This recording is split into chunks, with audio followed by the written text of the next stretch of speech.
எனக்கு ரொம்ப பிடிக்கும். நான் தமிழில் பேச ட்ரை பண்ணுறேன். தமிழ் படத்தில் நடிக்கணும்னு ஆசை தானே. நிறைய ஆடிஷன் அட்டன் பண்ணிட்டேன், நிறைய ட்ரை பண்ணிட்டேன். அப்புறம் கடைசியாக கிடைச்ச சான்ஸ் தான் ஆர்பிஎம் படத்தில் சான்ஸ் கிடச்சிருக்கேன்.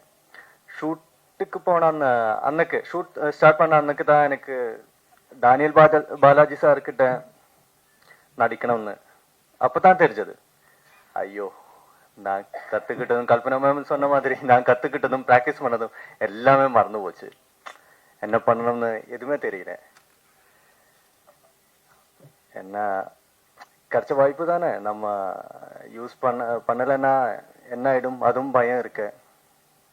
அப்போ தான் பாலாஜி சார் வந்து என்கிட்ட தோளில் தட்டி சொன்னேன். அவர், டேய் தம்பி, நான் டானியல் பாலாஜி கிடையாது, நான் சமீர், இந்த படத்தோட கேரக்டர். நீங்க அது மட்டும் மனசில் ஞாபகப்படுத்தா போதும். சல்மான், சாரி, நான் சல்மான் தான் இந்த படத்தோட கேரக்டர். நீங்க அது மட்டும் நினைச்சா போதும், நீ கான்ஃபிடண்டா நடிங்க, பரவாயில்ல, உனக்கு முடியும் சொன்னாரு. அப்படிதான் எனக்கு ஒரு மனசுக்கு ஒரு கான்ஃபிடன்ஸ் எல்லாமே கிடைச்சிருக்கேன், ஒரு தைரியம் வந்துச்சு. ஆனா நான் பாலாஜி சாரை நான் என்னோட குருவாய் கண்டுட்டு இருக்கேன். இல்ல, நிஜம்தான், என்னோட குரு தான். எனக்கு நிறைய டிப்ஸ் அவர் சொல்லி தந்தாரு. ஆக்ட் பண்ணும்போது ஐ பொசிஷன், இவரோட ஐனா நல்லா செம்மையா இருக்கும் ஆக்ட் பண்ணும்போது எல்லாம், அது ஃபாலோ பண்ண நிறைய டிப்ஸ். அப்புறம் பாடி லாங்குவேஜ் எப்படி இருக்கணும், ஒரு டைலாக் எப்படி இருக்கணும், நம்ம டைலாக் டெலிவரி எப்படி வேணும், அந்த மாதிரி எல்லாம் நிறைய நிறைய டிப்ஸ் அவர் எனக்கு ஒரு குரு மாதிரி நின்று சொல்லி தந்தாரு. அப்புறம் இது நான் ஃப்ரெஷ்ஷாக வந்து எனக்கு நல்ல ஒரு வாய்ப்பு தந்த director Prasad sir, producer Kalpana ma'am, அப்புறம் நம்ம பாலாஜி அண்ணா, அவருக்கெல்லாம் என்னோட மனமார்ந்த நன்றி சொல்கிறேன். இந்த படத்துக்கு உங்கள் எல்லாரும் சப்போர்ட் தான் தேவை. இந்த படம் மிகவான ஒரு வெற்றி ஆகணும்னு அதான் நான் பிரார்த்தனை பண்ணிட்டு இருக்கேன். நன்றி நன்றி. எல்லாருக்கும் வணக்கம். தமிழுக்கும் பெரிய வணக்கம். இது என்னோட முதல் சினிமா மேடை. ரொம்ப முக்கியமான நாளாக நான் இதை பார்க்குறேன். இந்த மேடையும் இந்த நாளும் எத்தனை வருஷத்துக்கு அப்புறம் திரும்பி பார்த்தாலும் என்னோட கோர் மெமரியில் கண்டிப்பாக இருந்துகிட்டே இருக்கும். நான் இந்த படத்தில் ஓப்பனிங் சாங் எழுதியிருக்கேன். அதுக்கு வாய்ப்பு தந்த பிரசாத் சாருக்கும் கல்பனா மேமுக்கும் ஒரு பெரிய பெரிய பெரிய பெரிய நன்றி. சார் அந்த வாய்ப்பு எனக்கு கொடுத்ததுக்கு அப்புறமா இருக்கிற ப்ராசஸ் எல்லாத்தையுமே எனக்கு மெமரபுளாக ஆக்கிக்கிட்டே இருக்கணுன்றதுல ரொம்ப பர்டிகுலராக இருந்துகிட்டே இருந்தார். ஒரு இதையுமே இது என்னோட முதல் வாய்ப்புன்றதுனால இது எனக்கு மைல் ஸ்டோனாக மாற்றிட்டே இருக்கணுன்றதுல சார் பர்டிகுலராக இருந்துகிட்டே இருந்தார். சார் நிறைய சர்ப்ரைசஸ் கொடுத்தாரு. இந்த ப்ராசஸ் எனக்கு எப்பயுமே மைண்டில் வச்சுக்கிட்டே இருக்கிறதுக்கு திரும்ப திரும்ப அதை ரெஃப்ரெஷ் பண்ணிக்கிட்டே இருந்தார். அதுக்கும் ஒரு பெரிய நன்றி சார். உங்கள் எல்லாருக்கும் நன்றி. இந்த படம் கண்டிப்பாக பெரிய வெற்றி அடையணும் அப்படின்றது எல்லாரோட ஆசையாகவும் இருக்குது. உங்கள் எல்லாரோட சப்போர்ட்டில் அது நடக்கும் நம்புகிறேன். ரொம்ப நன்றி. ஃபர்ஸ்ட் ஆஃப் ஆல், இந்த வாய்ப்பு கொடுக்க பிரசாத் பிரபாகர் சாருக்கு நன்றி. இந்த ஹார்ட் பீட்டுக்கு முன்னாடி நடித்த படம் இது. ஸோ நான் ஃபர்ஸ்ட் டே அங்கே ஷூட்டுக்கு போன எக்ஸ்பீரியன்ஸ் நான் கொஞ்சம் ஷேர் பண்ணிக்கிறேன். ஒவ்வொரு ஃபர்ஸ்ட் ஷாட்டே எனக்கு அங்கே போனதுக்கப்புறம் தான் தெரிஞ்சு மோஸ்ட் ஆஃப் த சீன்ஸ் எனக்கு டானியல் பாலாஜி சார் கூட தான் எனக்கு இருக்குன்னு. ஸோ ஃபர்ஸ்ட் 1-2 சீன்ஸ் எனக்கு சோலோவாக ஷார்ட்ஸ் இருந்துச்சு, நான் பண்ணிட்டேன். அதுக்கப்புறம் அவரோட தான் காம்பினேஷன் சீன்ஸ் அப்படின்னு சொன்னப்போ அவரோட என்ட்ரி அப்படியே வந்தார். வரும்போது கொஞ்சம் நர்வஸ் ஆச்சு. நர்வஸ் ஆகணும்னா அவர் கூப்பிட்டு ஏன் நர்வஸ் ஆகுறீங்க அப்படின்னு கேட்டார். இல்லை சார், எனக்கு முன்னாடி நான் வேட்டையார் விளையாட உங்களோட படத்தை பார்த்துட்டு ஃபர்ஸ்ட் டைம் ஒரு கேரக்டர் பார்த்து நான் தியேட்டரில் பயந்து இருந்த ஒரு கேரக்டர், அதனால அது இப்போவும் உங்களை பார்க்கும்போது அந்த ஒரு ஞாபகம் தான் எனக்கு வந்துச்சு அப்படின்னு அவர் சிரிச்சிட்டே சொன்னார். நீங்கள் அதெல்லாம் எதுவுமே யோசிக்காதீங்க, இந்த இடத்துல நீங்கள் ஒரு ஆக்டர், நானும் ஒரு ஆக்டர், அவ்வளோதான். ஸோ கேரக்டராக நீங்கள் என்ன பண்ணுமோ அது பண்ணிக்கோங்க, ஜாலியாக இருங்க, நம்ம ஃப்ரெஷ்ஷாக அப்படியே பண்ணிக்கலாம் அப்படின்னாரு. ஸோ அந்த ஒரு பூஸ்ட் எனக்கு அதுக்கப்புறம் அந்த சீன்ஸ் எல்லாமே அதனால எனக்கு மேபி நல்லா வந்துச்சோ இல்லையும் என்னமோ தெரில. அண்ட் முக்கியமாக அவர் ஒன்று சொன்னார், எனக்கு இப்போ வரைக்கும் ஹெல்ப்ஃபுல்லாக இருக்கிறது ஒரு இதுக்கும் ஒரு கேரக்டர் எப்படி ப்ரிப்பேர் பண்ணுறதுன்னு சொன்னார். அது இன்னைய வரைக்கும் இப்போ ஒரு சின்ன சின்ன ரோல்ஸ் நான் பண்ணுறதா இருந்தாலும் அது எனக்கு ரொம்ப இப்பவும் ஹெல்ப்ஃபுல்லாக இருக்குது. சின்ன சின்ன இன்ஸ்டன்ஸ் தான். அவர் எல்லாரும் சொல்கிற மாதிரி அந்த ஒரு கண் வைக்கிறதா இருக்கட்டும், ஒரு பாடி லாங்குவேஜ், ஒரு கேரக்டர் ப்ரிப்பேர் பண்ணுறது, பேசிக்லி ஃப்ரம் ஸ்க்ராச் எல்லாம் ப்ரிப்பேர் பண்ணுறது அவர் நிறையா அதை எக்ஸ்பிளைன் பண்ணார் எப்படி ப்ரிப்பேர் பண்ணுன்ற அந்த ஒரு ரீதி. ஸோ அது எனக்கு இப்போ வரைக்கும் ஹெல்ப்ஃபுல்லாக இருக்குது. கண்டிப்பாக த்ரூ அவுட்டாக என்னோட கெரியரில் அது ரொம்ப ஹெல்ப்ஃபுல்லாக இருக்கும் அவரோட இது. அண்ட் ஸ்க்ரீன் ஸ்பேஸ் அப்படின்னு பார்க்கும்போது கல்பனா மேம் கூட ஒரு சீன் நான் நடிச்சிருக்கேன் மோஸ்ட்லி. இல்லை அந்த சீன் மோஸ்ட்டாக நிறைய இடத்துல பேசப்படும்னு நினைக்கிறேன். நானும் அதை வேண்டிக்கிறேன். அண்ட் இந்த எல்லாரும் மாதிரியும் நாங்களும் இந்த படத்துக்கு ரொம்பவே நல்லா எஃபர்ட்ஸ் போட்டிருக்கோம். ரொம்ப நல்லா வந்திருக்குன்னு நம்புகிறேன். அண்ட் நீங்களும் உங்களோட சப்போர்ட் ரொம்பவே தேவை. Please do support is. And இந்த படத்தை நல்லா வந்திருக்குது. ப்ளீஸ். Yeah, thank you. படத்தை பற்றி பேசுறதுனா இது வந்து பேசுகிற மொழியே இல்லை, இது காட்சியோடது. ஆக்சுவலி நான் என்னால் என்னென்ன முடியுமோ அதோட மேக்ஸிமம் நான் பண்ணியிருக்கேன். அதுக்கு உங்களோட அனைவரோடையும் சப்போர்ட் வேணும். முக்கியமாக என்னென்னா சோனி மாதிரி ஒரு பெரிய ஒரு கம்பெனி பேன் இந்தியா ரிலீஸ் பண்ணுறதுக்கு இந்த படம் எடுத்துறதுக்கு ஃபஸ்ட்டாக நான் நன்றி சொல்லுது சோனி கிட்ட. அதுக்கப்புறம் என்னென்னா இந்த படம் இந்த அளவுக்கு கொண்டு வர்றதுக்கு நிறைய ஆட்கள் எனக்கு சப்போர்ட் பண்ணியிருக்காங்க. ஆக்டர்ஸ், டெக்னீஷியன்ஸ் அனைவரும். அப்புறம் சக்ஸஸ் பண்ணதுக்கு அப்புறம், இது முடிஞ்சதுக்கு அப்புறம் இனிமே என்ன வேணும்னா, நான் என்ன பண்ணாலும் நீங்க சொன்னா மட்டும்தான் மக்கள் கேட்பாங்க. நான் கையெடுத்து கும்பிட்றதுக்கு என்ன காரணம்னா நீங்க சப்போர்ட் பண்ணுங்க. ஏன்னா டேனியல் பாலாஜி சார் வந்து கிட்டத்தட்ட ஒரு 1.5 வருஷத்துக்கு மேலே ஆச்சு அவரோட படம் வந்துட்டு. அது ரொம்ப அழகா நடிச்சிருக்காங்க. டேனியல் பாலாஜி சார் நடிக்கும் போது சாதாரணமா வந்து ஓவர் எக்ஸ்போஸ்டா நடிப்பாங்க. ஆனா இதுல வந்து அவரை சட்டிலா அண்டரா நடிக்க வச்சிருக்கேன் நான். ஒரு விஷயத்த இப்படி பாக்குறதுக்கு பதிலா, சார் நீ வந்து ரொம்ப ரொம்ப சட்டிலா நடிங்க, உங்களோட ஓவர எக்ஸ்பிரஷன்ஸ் தான் ஜாஸ்தியா நாங்க பார்த்துருக்கோம். ஆனா நீங்க வந்து உங்களுக்கு சில டைம்ல உங்களுக்கு பயங்கரமா கோவம் வரும், ஆனா சிரிக்காதீங்க. உங்க மைண்ட்ல தான் அந்த கோவம் எல்லாம் பார்க்கணும், ஆனா எங்களுக்கு அது புரியணும். அதனாலதான் உங்களால சொல்லுங்க சார் அப்படிதான் சொல்லுவாங்க.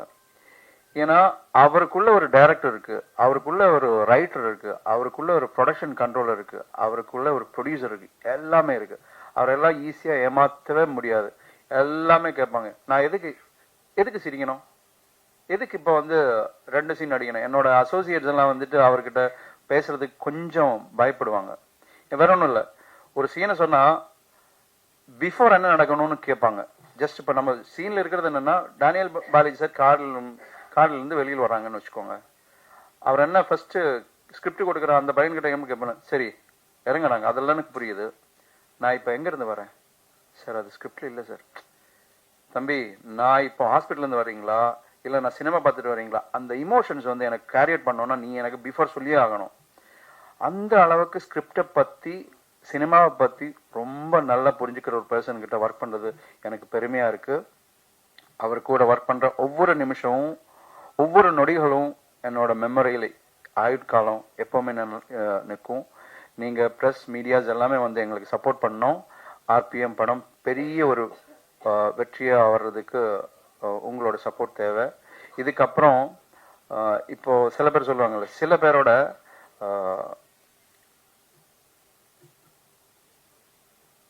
அன்பிரசன்ஸ் தான் நம்ம பிரசன்ஸ் அனுக்கும். அவர் இல்லாம இருக்கும்போது தான் அவரை பத்தி நம்ம ஜாஸ்தியா பேசுவீங்க.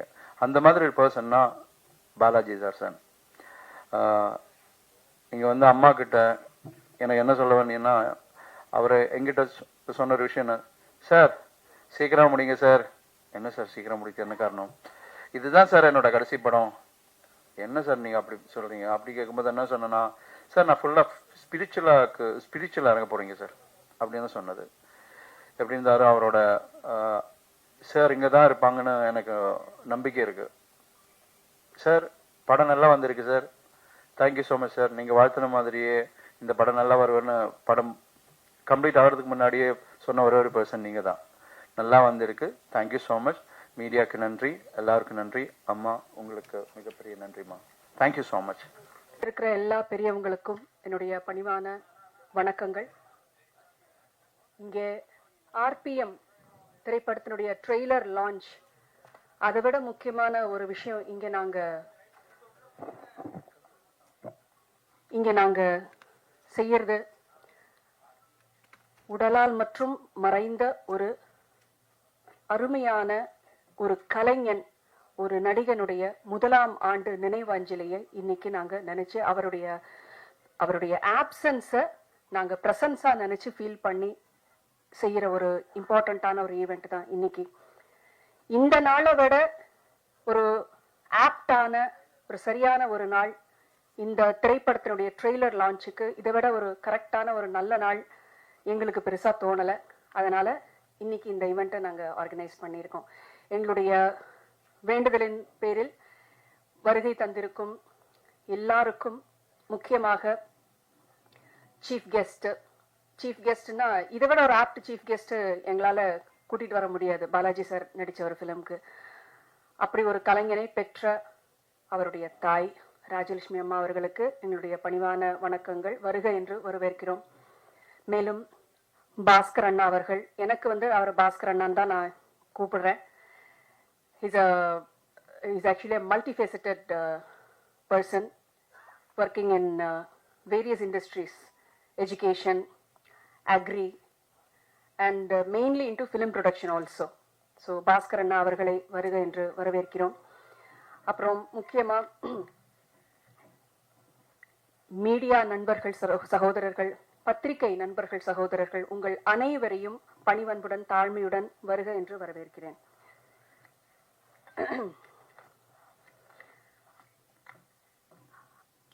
இந்த திரைப்படத்தினுடைய ஆடியோ எங்களுக்கு எம்ஆர்டி அவங்க தான் இந்த ஆடியோ எடுத்திருக்காங்க. எம்ஆர்டி ரெப்ரசென்ட் பண்ணி முருகன் சார் அவர்களுக்கு என்னுடைய மனமார்ந்த நன்றிகள். அவங்கள வருக என்று வரவேற்கிறேன். இந்த திரைப்படத்தை சோனி பிக்சர்ஸ் இன்டர்நேஷனல் அவங்க தான் டிஸ்ட்ரிபியூட் பண்றாங்க, ரிலீஸ் பண்றாங்க. ஸோ சோனி பிக்சர்ஸ் இன்டர்நேஷனல் சார்பா இங்கே வருகை தந்திருக்கும் சகோதரர் சிவா அவர்களையும் அன்புடன் வரவேற்கிறோம்.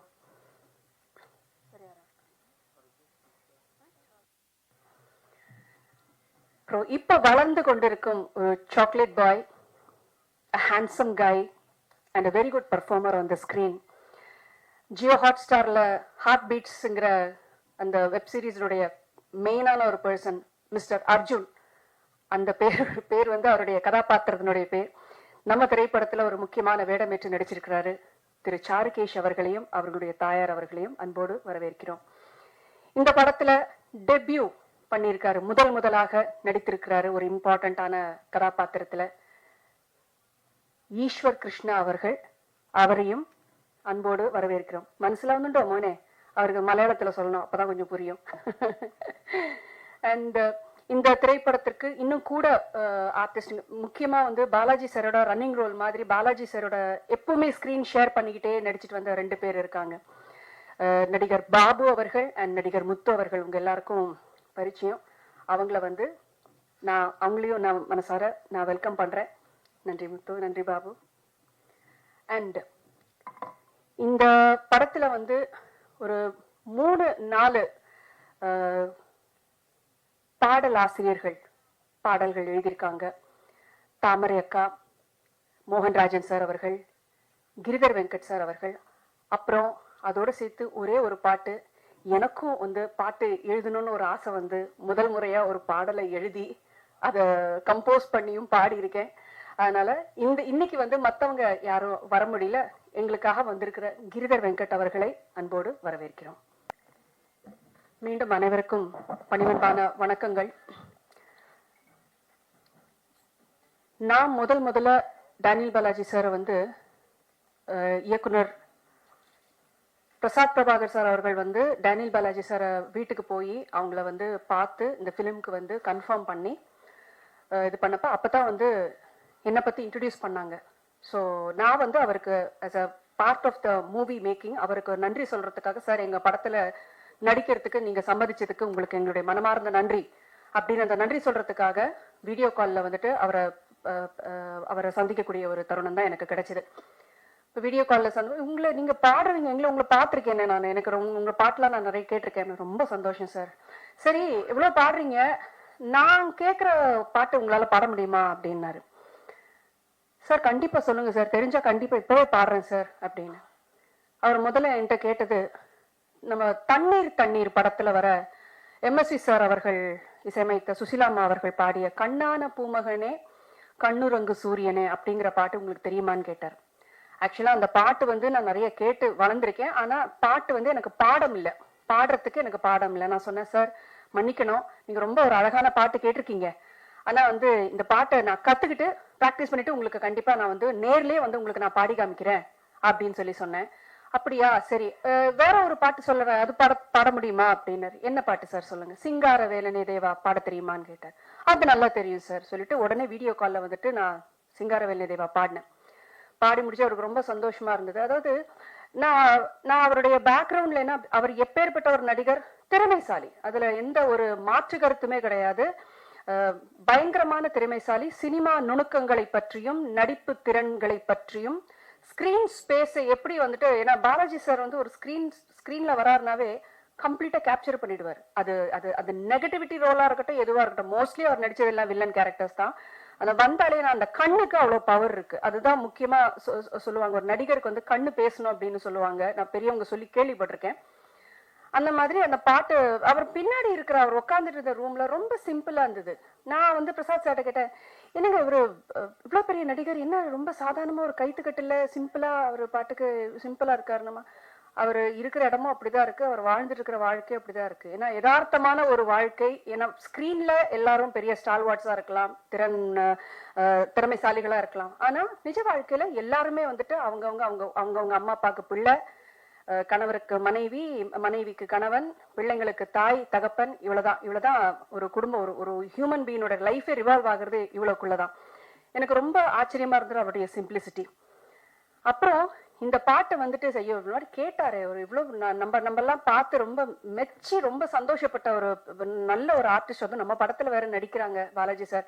அவர் கேட்டு இந்த பாட்டை கத்துக்கிட்டு பாடணும்னு சொல்லி ஒரு ஃபியூ டேஸ்ல வந்து அந்த பாட்டை உட்காந்து படிச்சு நோட்ஸ் எடுத்து நான் வந்து வாய்ஸ் நோட்டா அனுப்பினேன். ஏன்னா அவரை பார்க்கக்கூடிய சந்தர்ப்பம் கிடைக்கல, அதனால இது வந்து எக்ஸ்டெண்ட் ஆகக்கூடாது, ஒரு ஆசையா கேட்டாரு அப்படின்னு சொல்லிட்டு அதை வாய்ஸ் நோட்டா நான் அனுப்பினேன். பிரசாத் சார் வந்து பாலாஜி சாருக்கு அனுப்பியிருப்பாருன்னு நினைக்கிறேன். அனைவருக்கும் மாலை வணக்கம். இந்த இனிமையான தருணத்தில் என்னை சிறப்பு விருந்தினர் அழைத்ததற்கு சகோதரி கல்பனா அவர்களுக்கு மிக்க நன்றி, மற்றும் இங்கே வந்திருக்க பத்திரிகையாளர்கள் அனைவருக்கும் நன்றி. திரைப்படத்துறையில் வந்து என்னுடைய பயணம் வந்து சமீப காலமாக தான் ஆரம்பிச்சது. நான் பேசிக்கலி சாஃப்ட்வேர் இன்ஜினியர். ஒரு 30 வருஷமாக ஒரு 5 கண்ட்ரியில் ஒர்க் பண்ணிட்டு, அப்புறம் then serial entrepreneur, agriculture, food product, and then infrastructure, and then அரசாங்கத்துடைய பயணம். அப்படி பல பயணத்தில் வரும்போது நிறைய நாடுகளுக்கு போகும்போது எல்லாரும் குழந்தைங்கள இருக்கும்போது நிறைய சினிமா பார்த்தது. காலேஜில் படிக்கும்போது சொல்லவே தேவையில்லை. நீங்கள் திருச்சியில் படிக்கும்போது பார்த்தோன்னா வாரம் 2 சினிமா பார்ப்போம்.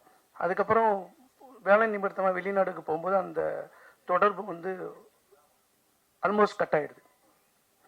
அதுக்கப்புறம் பிஸ்னஸ் ஆரம்பிச்சதுக்கப்புறம் பார்த்தா வெளிநாடுகள், அதுக்கப்புறம் சினிமா பற்றி ஒரு பெரிய அபிப்பிராயம் கிடையாது. உண்மையை சொல்ல போனாக்கா வெளிநாடுகளுக்கு போய் அங்கே தமிழர்கள் பேசும்போது தான் அது மேலே ஒரு ஈர்ப்பே வந்தது. ஏன்னா இன்னைக்கு உங்களுக்கு தெரியுமா தெரியாதது, மலேசியா, சிங்கப்பூர், இந்த மாதிரி ஏஷியன் கண்ட்ரியில் இன்னைக்கு தமிழ் மொழி பேசுகிறாங்கன்னு கேட்டேன்னா அதுக்கு முதல் காரணம் திரைப்படம் மட்டுமே தான். வேற எதுவுமே நீங்கள் சொல்ல முடியாது. நீங்கள் போனவங்களுக்கு தெரியும். ஏன்னா அங்கே பள்ளி படிப்பில் வந்து தமிழ் பாடம் கிடையாது.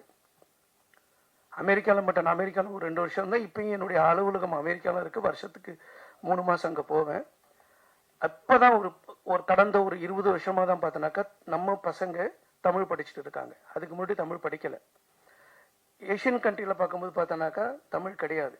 இன்னைக்கு தமிழ்நாட்டுக்கு வெளியில் இருக்கிற தமிழர்கள் தமிழ் பேசுகிறாங்கன்னு சொன்னோன்னா அது திரைப்படம் மட்டும்தான், வேறு எதுவுமே கிடையாது. புக்கு படிக்க தெரியாது. ஆப்பிரிக்கா பொண்ணு என்னுடைய நண்பர் இப்போ வந்திருக்காரு. அவர் இப்போ ஆப்பிரிக்கா போகும்போது பார்த்தபோது தான் தமிழ் பேசுவாங்க, தமிழ் தெரியாது. எதுக்கு நான் சொல்ல வரேன்னா, திரைப்படத்துறையுடைய ஒரு பக்கம் கான்ட்ரவர்சி சப்ஜெக்டாக இருந்தாலும் இன்னொரு பக்கம் சமூகத்துக்கு என்ன செஞ்சுட்டு இருக்குன்னு அந்த கோணத்தில் வரும்போது தான் நான் அந்த இந்தோனேஷியா போயிருந்தேன். நடுவில் ஒரு 2 மாதம் ஒரு 4 மாதம் முன்னாடி போயிருந்தேன். ஒரு பொண்ணு வந்து மிக அழகாக வந்து பார்த்தோன்னாக்கா மாரியம்மன் கோயிலில் வந்து முருகரை பற்றி பாடுச்சு. அந்த நாட்டை சேர்ந்த அந்த 5வது ஜென்ரேஷன். நான் போயிட்டு நல்லா பாடுறேன் அப்படி முகத்தை பார்த்தது, பொண்ணுமே புரியல. அதுக்கப்புறம் இங்கிலீஷில் கேட்டதுக்கப்புறம் தெரியுது அந்த பொண்ணுக்கு தமிழ் தெரியாது, எழுதவும் தெரியாது, பேசவும் தெரியாது. ஒன்று ஜென்ரேஷனாக முருகர் பாட்டை சொல்லி கொடுத்தது பாடுது. அந்த பாட்டுக்கு அர்த்தம் கூட என்னன்னு தெரியாது. அப்போ அங்கே சொல்லிட்டு வரும்போது அங்கே நிறைய பேர் தமிழர்கள் இருக்கானுங்களா, அவங்கள சொல்லிட்டு வந்து சினிமா போட்டு காமிங்க. அந்த ஒரு மொழி மேலே ஒரு ஆர்வம் வரணும்னா சினிமா தான் பார்க்கணும். வேற எதுவுமே புக் எடுத்து படிக்க சொன்னால் புக்கில் வந்து எழுத்து வளைவாக இருக்கணும், அவங்களை படிக்க தெரியாது. ஸோ அதற்கு காரணமாக தான் திரைப்படத்தில் மேலே ஒரு ஈர்ப்புன்னு சொல்லுங்களா, ஈர்ப்பு வந்தது. அதுக்கப்புறம் ஒரு திரைப்படம் தயாரித்து கொண்டு இருக்கிறோம். 1வது பார்ட்னர் வந்திருக்கோம். நீங்கள் சொன்ன நான் மீடியா இருக்க எழுத்தாளராக இருந்து எல்லாத்தையும் வந்து இதுவும் வந்தது காரணம்னா இன்றைக்கி மொழி மேலே ஆர்வம், அந்த ஆர்வத்தின் காரணமாக தான் சகோதரி அடுத்ததுக்கு வந்து இப்போ உடம்பு சரியில்லைனாலும் இப்போ இதை முடிச்சுட்டு ஒரு ஸ்கூல் ஃபங்க்ஷனுக்கு நான் போகணும். சிறப்பு விருந்தெல்லாம் கொடுத்து பள்ளி மாணவர்களுக்கு வந்து பார்த்தோன்னாக்கா பரிசளிப்பு விழா கொடுத்துருக்காங்க. அதுக்காக சொல்லியிருக்காங்க. திரைப்படத்துறையில் என்னுடைய தாழ்மையான வேண்டுகோள், வெளிநாடுல இருக்கிற வந்து வன்முறையை கொஞ்சம் யதார்த்தம் இருக்கும், எப்பயுமே யதார்த்தம் இருக்கும். காலகாலத்துக்கும் பார்த்தோன்னாக்கா வன்முறை இருந்துக்கிட்டு தான் இருக்குது. முன்னாடி ரொம்ப எக்ஸ்போஸ் ஆகாமல் இருந்தது, இப்போ மீடியா வந்ததுக்கப்புறம் ஹையஸ்டாக எக்ஸ்போஸ் ஆகிட்டு இருக்கு. தயவு செய்து ஓரளவுக்கு குறைச்சிங்க, நல்ல கருத்துக்களை சொல்லுங்கள். ஏன்னா ஒரு மாஸ் மீடியானும் போது அந்த மீடியாவுடைய பவர் வந்து ஈஸியாக ஒரு மைண்டை டைவெர்ட் பண்ணிட்டு போயிடலாம். ஆனால் நல்லது சொல்கிறதுக்கு வந்து பண்ணோம். ஏன்னா இங்கே இருக்கிற பிள்ளைகளை தாண்டி தமிழ் உள்ளங்கள் வெளியில் கூட பார்த்தோன்னாக்கா ஒரு 70-80 நாடுகளில் இருக்க தமிழ் குழந்தைகளும் யோசிச்சு பாருங்கன்னு சொல்லி வாய்ப்புக்கு நன்றி கூறி விடைபெறுகிறேன். நன்றி, வணக்கம். படம் மிகப்பெரிய வெற்றி அடையட்டும். அனைவருடைய ஆசீர்வாதமும் வேண்டும் என்று வேண்டி வேண்டிக் கொள்கிறேன்.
பாலாஜி பற்றி சொல்லணுன்னா, பாலாஜி சின்ன குழந்தையிலேருந்தே ரொம்ப பக்தி. 3 வயசு குழந்தையிலேருந்தே அவனுக்கு பக்தி. எது கொடுத்தாலும் வந்து சாமிக்கு தான் வாங்குவான். பழம், பூ. இது ஸ்கூலுக்கு போயிட்டு வரும்போது அதையே தான் வாங்கிட்டு வருவான். வரும்போது பை வாக்கிங்கில் வந்துடுவான், பஸ்ஸில் வரமாட்டான். ஏதுனா நான் வாங்கிட்டு வந்தேன் அப்படின்னு சொல்லுவான். அப்படி தான் எல்லாமே அவனுக்கு பழக்கம். காலேஜ் போன பிறகும் அதே ஹேபிட் அவனுக்கு விடாத இருந்தது. இப்போவும் அதே தான். நடித்த பிறகும் அவனுடைய இதெல்லாம் வந்து கோயிலுக்காக தான் செலவு பண்ணி ரொம்ப அழகாக கட்டியிருக்கான். நீங்கள் எல்லாரும் வரணும். அவன் நடித்த படம் நீங்கள் எல்லாரும் பார்த்து அவனை ஆசீர்வதிக்கணும். கண்டிப்பாக பாருங்க. என்ன சொல்கிறதுன்னு தெரியல.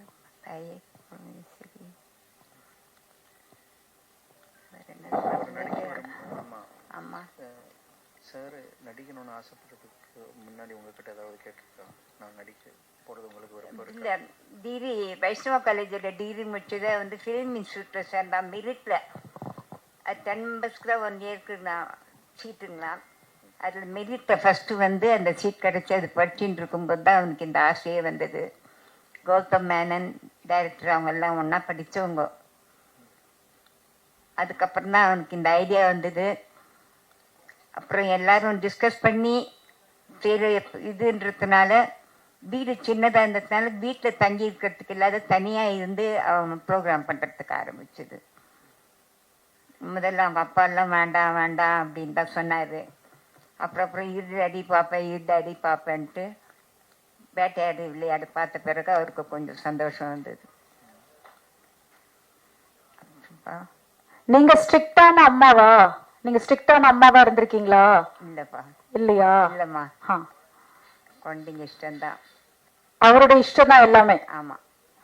சூப்பர்மா, கண்டிப்பா எல்லாரோட பிளெஸிங்ஸ் எப்பவுமே அவருக்கு இருக்கும். நிச்சயமா இந்த படம் சூப்பர் டூப்பர் ஹிட் ஆயிடும். ஓகேங்களா? தேங்க்யூமா. தேங்க்யூமா, ரொம்ப ரொம்ப நன்றி. நாங்க தான் நன்றி சொல்லணும்.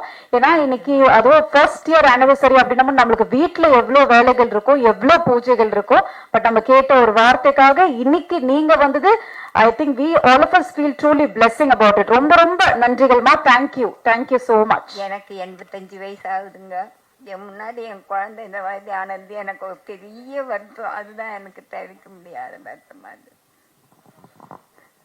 கண்டிப்பாமா, அவர் எப்பவுமே உங்க கூட தான் இருக்காரு. சோ இந்த படம் மூலியமாவும் சரி, இனி வரும் நாட்கள் அவரோட படங்கள் இன்னைக்கு வர யங்ஸ்டர்ஸ் நிறைய பேர் அவரை வந்து ரோல் மாடலா எடுத்து இந்த மாதிரி வில்லனா நடிக்கணும் அப்படின்றத எவ்வளவு பேர் கொண்டு வந்திருக்காங்க. அதை அவர் நமக்காக விட்டுட்டு போயிருக்காரு. அது ரொம்ப அழகாக ஒரு அம்மாவா நீங்க இத்தனை வருடமா அவர் அந்த வளர்ப்பு தான் எல்லாத்துக்குமே ஒரு சக்சஸ் அப்படின்னு சொல்லுவோம். சோ ரொம்ப ரொம்ப நன்றிமா. Thank you so much. கடைசிகள் 5 நாளைக்கு முன்ன என்னுடைய ப்ராப்பர்ட்டி எல்லாம் வந்து எனக்கு சின்ன மகன் இருக்கான், அவனுடைய பையன் இருக்கான், ராகவேந்திராவுக்கு தாமா எல்லாம். இன்னும் இது பேசுறானே அப்படின்னு சும்மா அவனே அப்சர்வ் பண்ணிட்டு இருந்தேன். வேற ஒண்ணுமே நினைக்க தோண்ட. எந்தெல்லாம் அவனுக்கு தாமா அப்படின்னா வித்திமாறன் டைரக்டர் சொன்னார், என்னடா இந்த பர்த்டே வந்து உனக்கு கிராண்டா செலிப்ரேட் பண்ணலான்னு இருக்கிறோம், என்ன சொல்றேன், நான் இருக்க மாட்டேனே அப்படின்னு நானா அவர் சொன்னார். அதை அவன் இதுக்கு வந்தப்போ எஸ், அவர் சொன்ன மாதிரி ஒரு விஷயம் தான். அவரு அப்ப வீட்டுல மட்டும் செய்யல, அவர் இறந்த பிறகுதான் நிறைய இவ்வளோ பேருக்கு அவர் பண்ணியிருக்காரா. பக்கத்துல போயிட்டு அந்த பைட்ஸா இன்டர்வியூஸ் எடுக்கும் பொழுதுதான் தெரிஞ்சது இவ்வளோ ஸ்டூடெண்ட்ஸை படிக்க வச்சிருக்காரா அப்படின்றது. வந்து நிறைய பேருக்கு படிப்புன்றது ஒரு மிகப்பெரிய விஷயம். அது ரொம்ப அழகாக உங்க பையன் இன்னைய வரைக்கும் கொடுத்துட்டு இருக்காருல்ல, அதுதான் எல்லாரோட பிளெஸிங்ஸும். சரிங்களா? நீங்க கண்டனம் பண்ணப்ப கூட அவருடைய இஷ்டம்தான். அந்த இது இன்னைக்கு நடத்தலான் இருந்தோம், டைம் எங்களுக்கு செட் ஆகலன்றதுனால நெக்ஸ்ட் வீக் பண்ணலான்னு வச்சுருக்கோம்.